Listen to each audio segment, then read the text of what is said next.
On dirait que tu n'utilises pas la caméra. Mais pourquoi vous êtes dans le noir? Il n'y a pas d'électricité dans le village Vendôme? Non, il y a l'électricité, on n'est pas au village, on est comme à Brazzaville. Hein? Ok. Meilleure capitale d'Afrique centrale quand même, hein? Mais Hein? après On est Kinshasa. à Brazza, hein? Voilà.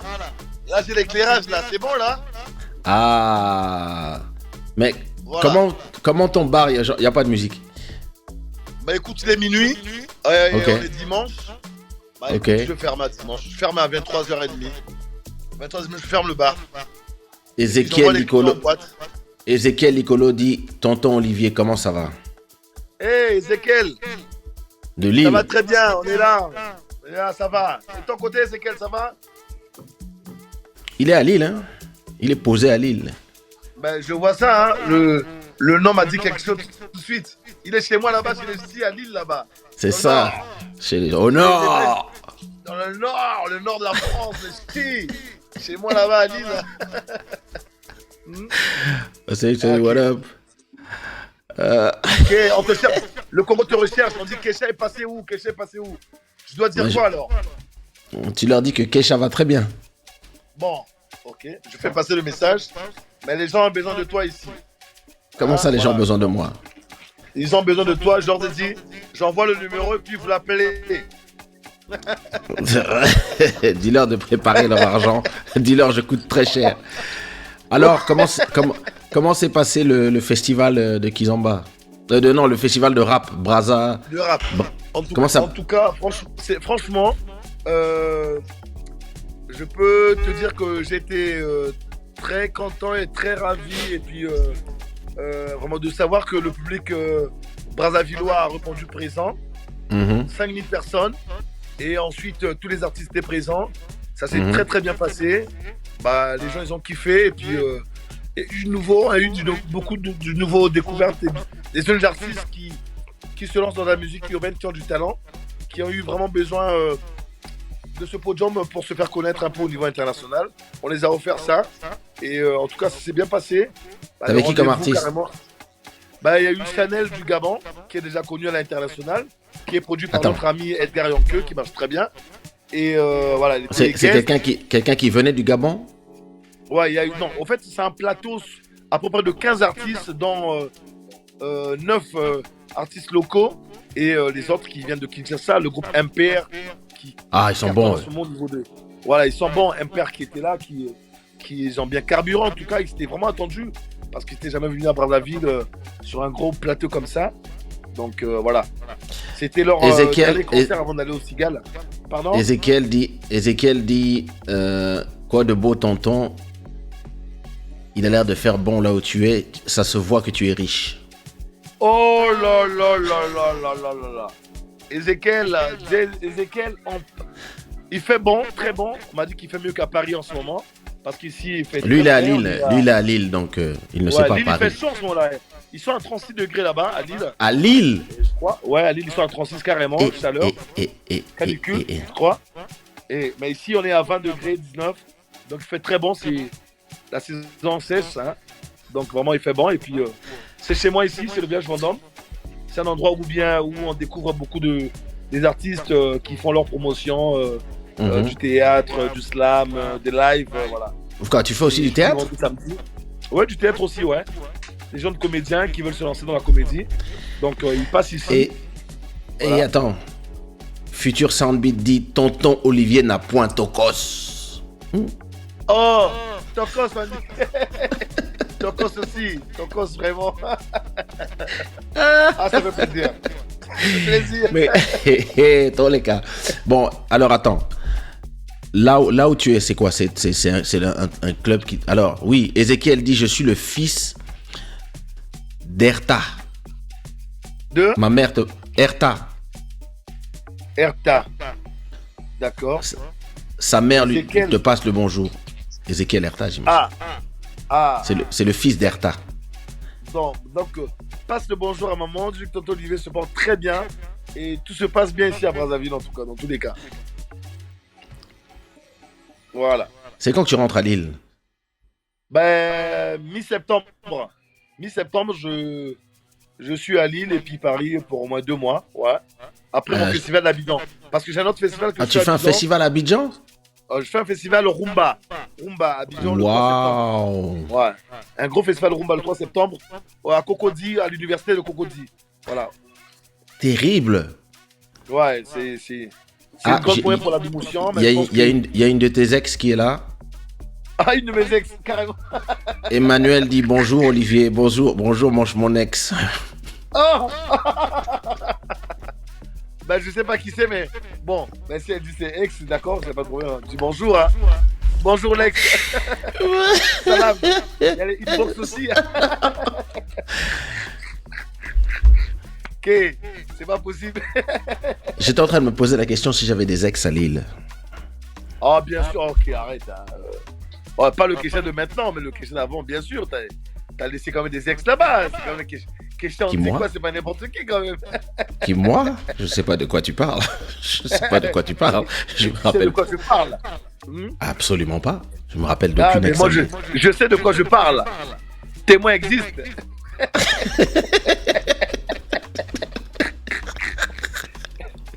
Témoin n'a jamais vu sur la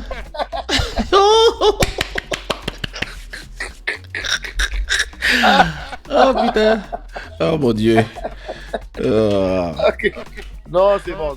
Non, pour les gens qui savent pas, quand j'avais 26 ans. 24 ans 24. T'avais 24 ans, ouais. Peut-être même avant. Hein. Ouais. 96. J'avais 22 ans. T'avais 22 ans, ouais.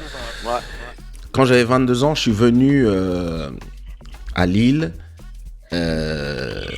danser pour Jean-Michel Rotin. Et c'est Olivier qui organisait le concert.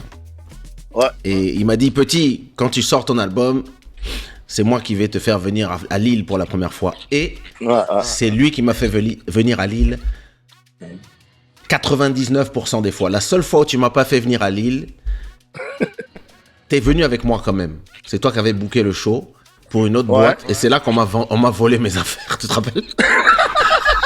Ouais, c'était au VIP, je me rappelle. Putain, les bâtards. C'est vrai. Les caméras. Ils m'ont et mes affaires, en fait, les clés de ma chambre étaient restées dans les loges.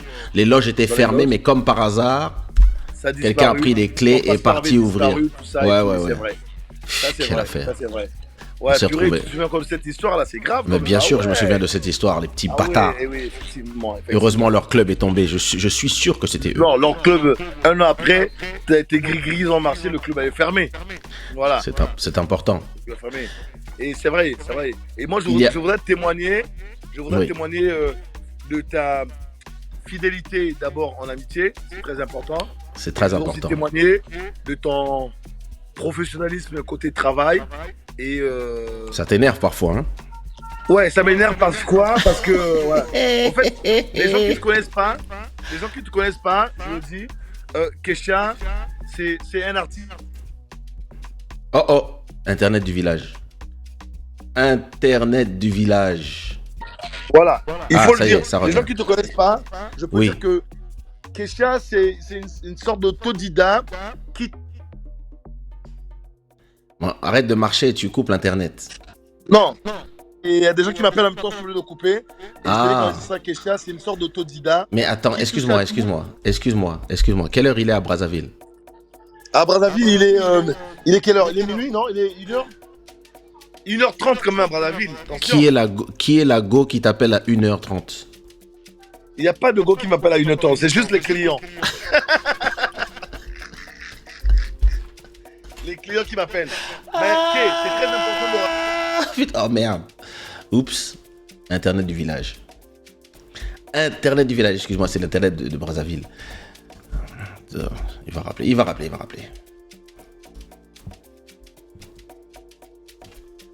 Let me tell him to call back.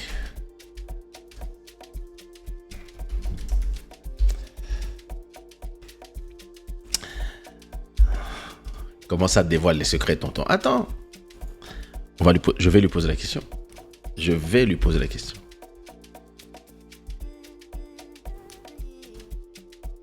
Lille, la ville de la rancœur.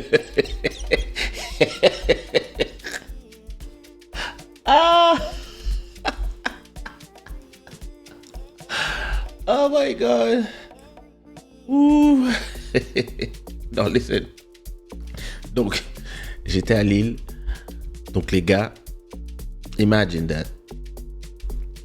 Vraiment. Imagine that while I was performing, so I'd like, you know, nowadays the keys are like little cards, right? In the hotels. But at that time, the keys were like those one key with a big wooden thing with the number of the room on it. And I let this in my jacket, and the jacket was inside of the VIP. And the VIP, while I was performing, was closed, right? So, yeah, listen. As I'm performing, there's a security guy that is in front of the VIP. Nobody can go in. But when we go back, so my show is 1 hour.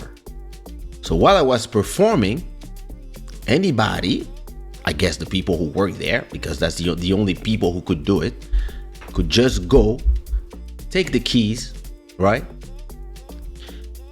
Just check, look in my jacket, take the key, go to my hotel room and search for stuff. Because when I got in, my room things were moved, and the only thing that had disappeared or that was open, it was my computer bag.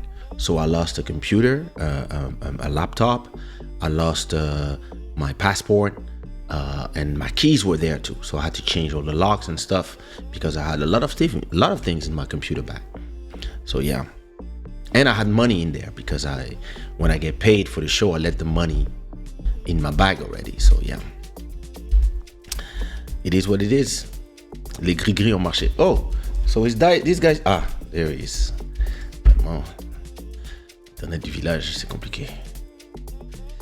I see. There you go. Allô? C'est parce que tu bouges trop. Non, en fait, il y a quelqu'un qui m'a appelé, du coup, ça a coupé. Il m'a appelé sur le direct, ça a coupé, c'est à cause de ça. Mais désolé pour y a pas de problème. les gens qui nous suivent et tout, quoi. Voilà. Donc, je faisais mon témoignage. Donc, tu disais, sur le Kesha. Oui. Voilà, je faisais mon témoignage sur le Kesha, sur l'artiste Kesha, qui est une sorte d'autodidacte, en fait, qui est un touche-à-tout, qui depuis plus de 22 ans derrière, je dirais, qui savait déjà gérer le studio d'enregistrement, faire ses beats, écrire ses chansons, en fait, toujours dans le futur, tourner ses clips lui-même, et puis le surer dans le boulot, et tout ça carré, très indépendant déjà, tu vois. Et ça, c'est très important parce que les gens souvent oublient ça. Et mon témoignage encore va plus loin, au fait, en vérité, parce que tu es parmi les premiers artistes, en vérité, afro-caraïbéens, dans le milieu zouk et africain, qui a su quand même atteindre beaucoup de continents. C'est-à-dire, on écoute du Kesha au Brésil, on danse du Kesha au Brésil, on danse du Kesha au Portugal, en Angola, on danse du Kesha au Congo-Kinshasa, on danse du Kesha en Argentine, en Amérique. Et ça, il faut le féliciter parce que très souvent, les gens, ils oublient, ils pensent que Kesha, ça s'arrête Kesha, Paris, France, non. Kesha a déjà fait ça pratiquement le tour du monde. Moi, je témoigne parce que je tenais à faire ce témoignage-là pour les gens qui ne connaissent pas, parce que Kesha, aujourd'hui, pour moi, c'est un petit frère. Je le dis, c'est l'ami fidèle que j'ai. Et voilà, j'ai pas souvent l'occasion de faire ce genre de témoignage, mais il faudrait que les gens le sachent. T'es un bosseur. Merci. Les jaloux t'embrassent. Voilà, non, et je le dis sincèrement.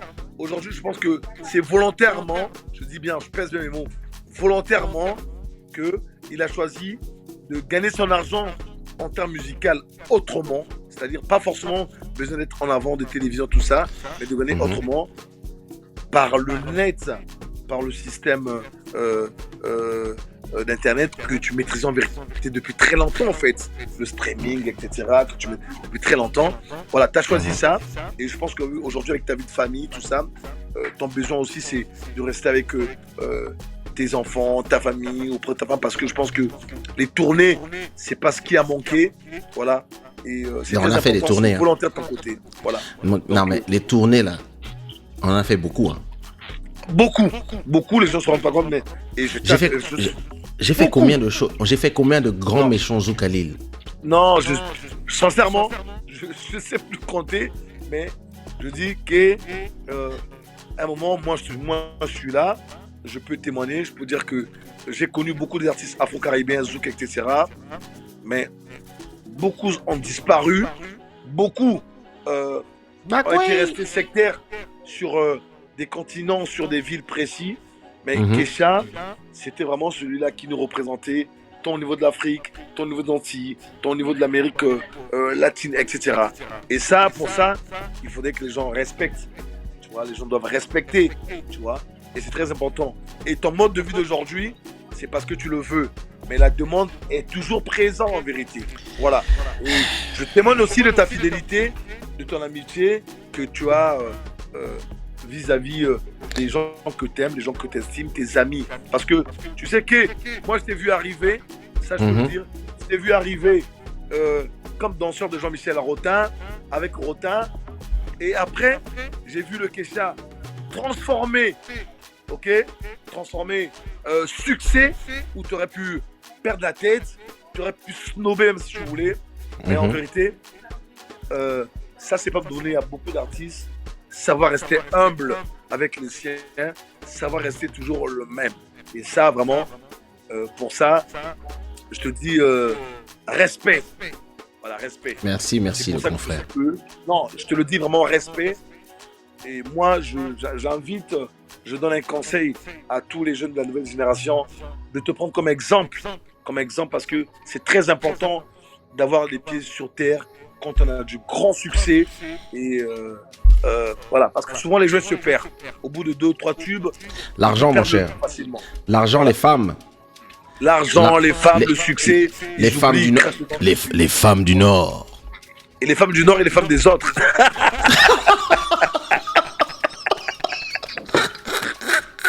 Dis-moi, tu sais ce que je viens de me rappeler?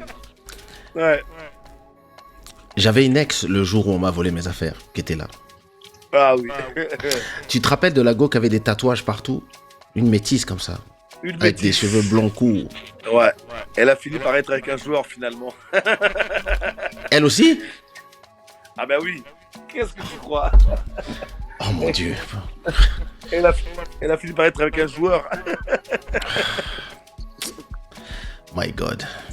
Ah, c'est ça. Elle finit toujours avec des joueurs. En tout cas, dans ton catalogue, je trouve que par rapport à un Congolais, oui. T'es très sage. Parce que, je veux dire, oui, c'est vrai.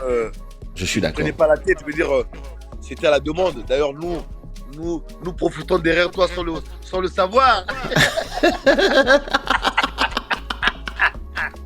Ah, le porc. Dis-moi, j'ai une question à te poser. Ouais. J'aimerais que tu nous racontes un épisode qui est arrivé à Lille le jour où tu t'es fait cambrioler par une de tes go. Oh putain! Kesha, c'est pas, tu sais Kesha, on est en train de parler, on est sur le net, nous sommes comme les gens. Je suis comme une personne un peu connue, un peu. Non, pardon. Quand même. Non, mais c'est important pour que les gens comprennent que ça arrive. Ça nous arrive à nous aussi. Non, cette histoire-là, je veux pas que ça... Parce que si je raconte mon histoire, et je veux te raconter l'histoire de ta copine qui t'avait griffé sur ta tête, tu te rappelles? Non, je me rappelle. On avait l'impression que c'était un chat qui t'avait griffé. Miaou. Je peux raconter cette histoire si non, mais veux. Raconte-nous d'abord la fois où tu t'es fait cambrioler par ta propre go. Explique-nous comment c'est arrivé. Bon, je t'explique. En fait, oui. J'étais amoureux d'une Camerounaise. Oh merde. Okay, une Camerounaise qui vivait en Belgique, à Bruxelles, et je l'ai ramenée à Lille. Ah, c'était une Camerounaise de Bruxelles. C'était une Camerounaise. D'ailleurs, bon, j'ai rien contre les Camerounaises, mais bon. Moi non plus. On est quand même, je les adore. C'est le net. Je veux pas que ça soit enregistré. Bon, mais. Voilà. Non, c'est pas la peine d'en dire plus. Dis-nous juste. Bon, voilà. Et écoute. Ok. Donc, t'étais amoureux. J'étais amoureux de la Camerounaise. Et moi, j'avais mon club, donc ma discothèque à Lille. Ouais. Donc, j'étais obligé d'aller travailler tout le temps. Et elle en avait marre. Moi, je partais à 18h, 19h, il fallait faire la mise en place, je partais. Et elle se lui prenait la tête. Mais seulement, mon argent ne lui prenait pas la tête. Bon, bref, en parenthèse. Et le jour où je vais aller travailler, elle décide de mener la guerre. Et pendant que je suis en train de vouloir entrer dans ma nouvelle voiture, c'était une 607, je me rappelle. J'ai mon pied, pratiquement neuve. Et ce qu'elle a fait, c'est quoi? Elle a rayé la voiture. Elle a crevé carrément les 4 roues volontairement. Et ben, du coup, c'est pété un câble. Attends. Mais pourquoi? Qu'est-ce que tu avais fait? Non, parce que elle est très jalouse. On avait marre que je parte bosser, que je reste à la maison. Elle en pouvait plus. Mais en fait, en vérité, tout ça, c'était de l'utopie. En fait, en vérité, elle savait ce qu'elle faisait en vérité. J'ai su ça bien après pour t'expliquer l'histoire. Donc, du coup, elle creve les roues de la voiture. Elle crève mes roues de la voiture. Moi, je perds la tête. Ça me prend la tête. Et du coup, j'ai dit, écoute, tu sais ce que je vais faire? Je vais te frapper. Je l'ai giflé. Et quand je la gifle, parce que j'ai pensé que j'avais raison de lui gifler, parce que je ne sais pas quoi faire autre. Et ce qu'elle a fait, elle a appelé les flics. Elle m'a dit, tu vas voir ce que je vais faire. Hein? Tu vas faire quoi? Ok, vas-y. Oh my God. Écoute, à 50 mètres que les flics arrivent devant nous, elle est tombée par terre, elle est tombée au sol, elle a commencé à rouler au sol, elle a commencé à crier comme si... En criant. Il m'a tué. Et les flics ils sont arrivés. Je voulais juste m'expliquer aux flics pour dire que non, voici ce qu'elle a fait sur ma voiture, c'est pas normal, c'est ma copine. Et les flics ils m'ont menotté directement. Bah oui, violence. Violente, les flics m'ont menotté, ils m'ont emmené en garde à vue. Oh mon Dieu. En garde à vue, un patron de discothèque. Voilà, patron de discothèque, ils m'emmènent en garde à vue. Pendant la garde à vue, ce qu'ils ont fait, écoute, pendant la garde à vue, qu'est-ce qu'elle a fait? Elle s'est servie avec son ex. Avec son ex. Avec son ex. En fait, en vérité, c'était même pas c'était son amant, parce qu'elle continue à me tromper. Elle est venue chez moi, elle a dévalisé l'appartement, mais correctement, elle a dévalisé. Et en sortant de la garde à vue, j'arrive chez moi, dégoûté. Il n'y avait plus rien chez moi à la maison. Je me rappelle quand tu m'as appelé. Je t'ai appelé, je dis qu'est-ce que je peux faire? Sincèrement. Ma maison, vidéo. Et j'appelle les flics. Les flics m'ont fait comprendre que Monsieur Doumou, écoutez, il n'y a pas eu effraction. Voilà, il n'y a pas eu infraction. Elle avait les clés. Comme ça. Elle avait les clés. Il n'y a pas eu infraction. Donc, attends, donc elle a emmené toutes tes affaires en Belgique? Elle a emmené toutes mes affaires. Et les voisins m'ont témoigné qu'il y a une Mercedes qui est arrivée, qui a pris toutes mes affaires. Finalement, elle était partie en Belgique, à Bruxelles. Les reines des AVC. Voilà. Donc, j'étais dégoûté pendant un mois et demi, 2 mois. J'étais dans la folie de l'amour, j'étais amoureux. Ah oui, je me rappelle, tu t'es remis avec après. Et je me suis remis avec après. Je me rappelle. C'est quoi ça? C'est 2006, 2007. Oh mon Dieu. Hein? Tu t'es remis avec elle, je me rappelle. Pourtant, je t'avais dit, grand frère, ne fais pas ça. Ouais, tu m'as déconseillé, tout le monde m'a déconseillé. Ma mère et tout, personne n'aime, les parents. Bon, en fait, tu sais, quand t'es dans le truc, tu vois, je vois pas. Mais après, en fait, j'ai regretté parce que... Envoûté par une Ndoki. Voilà, vraiment, la sorcellerie. Et 2 mois après, c'était vraiment fini. Voilà un peu... Mais attends, t'as cambriolé une deuxième fois, si je me rappelle bien. La deuxième fois, quand ça s'est fini. Là, c'est la deuxième fois. La deuxième fois, elle est partie pour toujours. Voilà. Elle t'a recambriolé quand elle est partie? Oui, parce qu'elle était encore revenue. Et moi, j'étais toujours amoureux. Je voulais qu'elle revienne toujours, tout ça. Bon, en fait, en vérité, je conseille à personne, quand ça arrive à ce niveau-là, de vouloir se remettre avec sa go, quoi. C'est pas la peine. Je conseille ça à personne.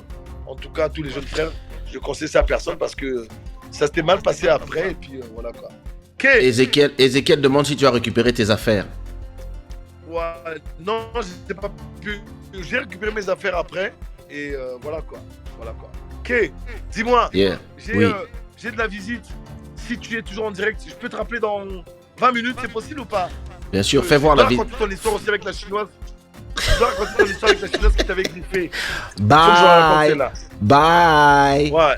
Ciao. Non, je rappelle parce que tes fans là doivent entendre ça. La chinoise, je Bye. me rappelle. Bye. La chinoise qui t'avait griffé sur la tête et tout. Bye. Avec des griffes comme Bye. Moi, écoute, je reviens dans 20 minutes. Je reviens dans Tout 20 à l'heure. minutes. Tout à l'heure. Je coupe pas. Je reviens tout de suite. À tout de suite. Je dois raconter cette histoire-là. À tout de suite. Ciao. Ok.